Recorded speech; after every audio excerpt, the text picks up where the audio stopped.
ეს არის მტკიცება, მაგრამ მე არ გამოვიარ ორმაგი მოქალაქეობიდან. რატომ დარჩა საპრეზიდენტო კანდიდატების სიის მიღმა სალომე ზურაბიშვილი და ვისად ანაშაულებს მის წინააღმდეგ მიღებულ გადაწყვეტილებაში? დღევანდელი სასამართლო კიდევ ერთხელ ხელისუფლებას ემორჩილება. სამწუხაროა, რომ ქალბატონი სალომე ცდილობს აქცენტები გადმოიტანოს ჩვენზე ხელისუფლებას. რატომ ვერ შედგა თანამშრომლობა ბიძინა ივანიშვილთან? ქალბატონი სალომე ცდილობდა ჩვენთან თანამშრომლობას, ჩვენს გუნდთან და მხარდაჭერას ჩვენი გუნდის. და როგორ აპირებს პოლიტიკური ბრძოლის გაგრძელებას ყოფილი მინისტრი? ჩემთვის არსებობს მხოლოდ ერთი გუნდი და ეს არის საქართველო. სალომე ზურაბიშვილის არჩევანი.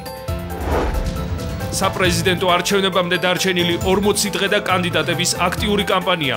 ვინ რას პირდება ამ მომრჩეველს და რა პროგრამას თავაზობს მოსახლეობას? მოусმინეთ პირდაპირ ეთერში მათ, ვისაც პირველობის ამბიცია აქვს.